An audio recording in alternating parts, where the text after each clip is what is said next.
Selamat berjumpa kembali. Salam sejahtera untuk kita semua. Pada kesempatan ini kita akan membahas penjualan dengan perjanjian pembelian kembali dan penjualan dengan tingkat retur yang tinggi. Sekarang kita membicarakan Special Sales Agreement. Sebagaimana telah dibahas sebelum ini, transfer kepemilikan legal merupakan pedoman umum yang digunakan apakah perusahaan harus memasukkan suatu item dalam inventory. Pemindahan atau transfer kepemilikan dan substansi yang melandasi transaksi ini kadangkala tidak sesuai. Sebagai contoh, legal title sudah pindah ke pembeli, tetapi penjual barang masih menahan pengendalian inventory. Dua situasi penjualan khusus diilustrasikan di bagian ini untuk mengindikasikan jenis permasalahan yang dihadapi dalam praktik, yaitu yang pertama, penjualan dengan perjanjian pembelian kembali, dan yang kedua, penjualan dengan tingkat pengembalian atau retur yang tinggi. Sekarang kita membicarakan Sales with Repurchase Agreement atau penjualan dengan perjanjian membeli kembali. Kadangkala suatu perusahaan membiayai persediaan dengan tidak melaporkan baik suatu liabilities maupun inventory dalam laporan posisi keuangan. Pendekatan atau cara ini disebut sebagai repurchase or product financing agreement dan biasanya melibatkan penjualan dengan perjanjian untuk membeli kembali baik secara implisit atau eksplisit. Misalkan PTH mentransfer atau menjual inventory ke PTC dan secara bersamaan setuju untuk membeli kembali persediaan tersebut dengan harga tertentu setelah waktu tertentu. PTC selanjutnya menggunakan barang tersebut sebagai jaminan dan meminjam uang ke bank atau ke pihak lain. PTC menggunakan hasil peminjaman uang untuk membayar PTH yang akan membeli kembali inventory tersebut di kemudian hari. Selanjutnya, PTC menggunakan hasil pembayaran kembali untuk melunasi pinjaman. Esensi atau intisari dari transaksi ini adalah PTH menggunakan inventory sebagai media untuk meminjam uang dan menahan pengendalian walaupun perusahaan mentransfer kepemilikan dari persediaan ke PTC. Manfaat lain dari transaksi ini bagi PTH adalah tidak melaporkan current liabilities di laporan posisi keuangan dan kemampuan mengatur income. Jika ada repurchase agreement, maka harus diteliti apakah manfaat dan risiko kepemilikan aset sudah berpindah kepada pembeli atau belum. Jika sudah, maka akan dicatat adanya revenue dari sales. Sebaliknya jika tidak, maka dipandang sebagai suatu kegiatan meminjam dari pembeli aset.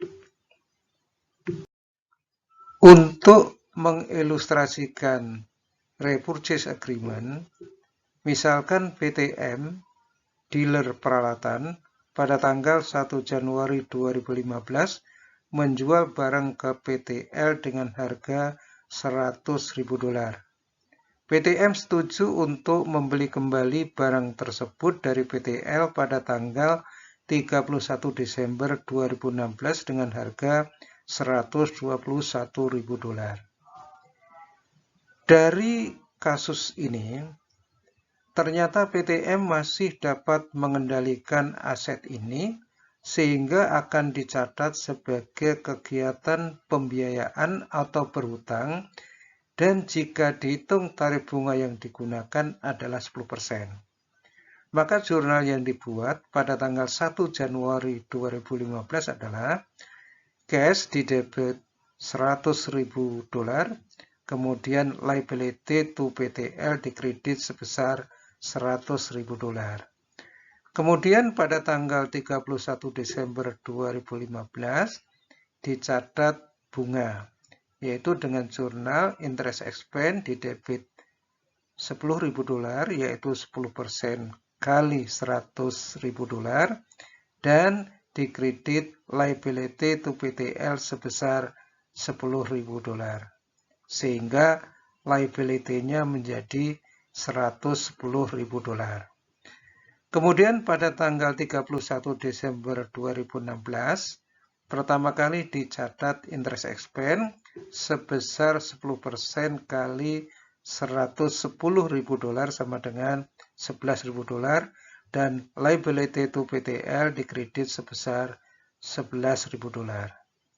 Kemudian ketika membayar atau membeli kembali, maka dibuat jurnal liability to PTL sebesar $121.000 dan mengkredit cash sebesar $121.000. Sekarang kita membahas sales with right to return atau penjualan dengan hak untuk mengembalikan barang. Misalkan penerbit buku yang disebut QPC menjual buku ke perguruan tinggi CB dan CB memiliki hak untuk mengembalikan buku yang tidak terjual oleh CB. Karena CB sekarang memiliki kemampuan untuk menggunakan dan memperoleh sebagian besar dari seluruh manfaat dari textbooks, transaksi ini normalnya dicatat sebagai sales oleh penerbit. Sebagai tambahan, indikator umum untuk lepasnya pengendalian atas legal title, hilangnya physical control, dan transfer atas risiko dan manfaat dari kepemilikan kelihatannya telah terjadi. Sehingga jika misalkan menurut pengalaman masa lalu perguruan tinggi mengembalikan 3% dari buku yang dikirim kepadanya, maka penerbit akan mengakui revenue atas buku yang diharapkan tidak kembali. Yang kedua, refund liability. Dan yang ketiga, aset atas buku yang diperkirakan akan diterima kembali.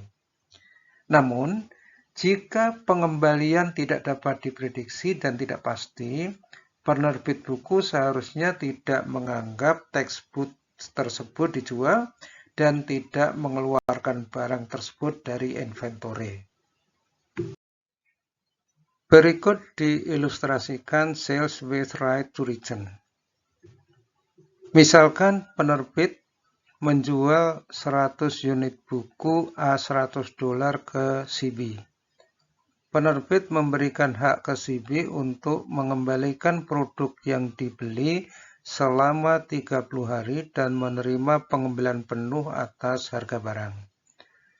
Cost of goods sold barang tersebut adalah $60 per unit.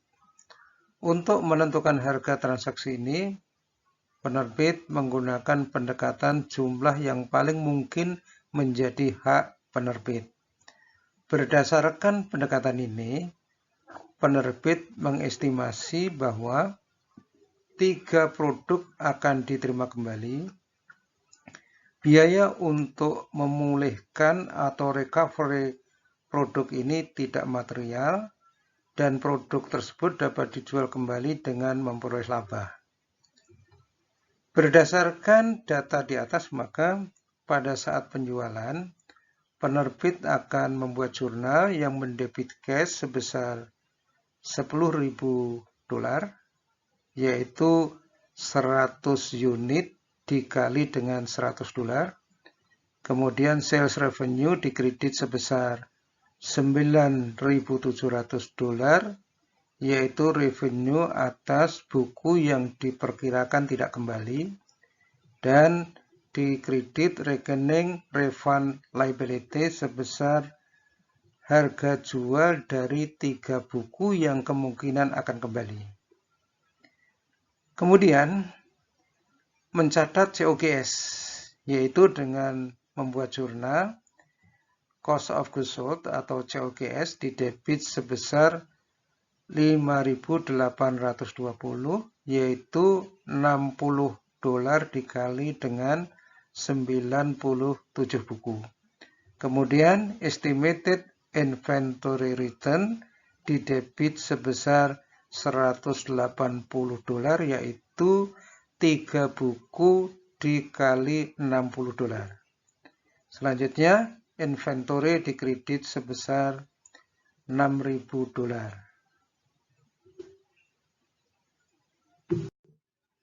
Selanjutnya, jika terjadi return 2 unit, maka jurnal yang dibuat adalah return liability di debit sebesar 200 dan account payable atau cash di kredit sebesar 200.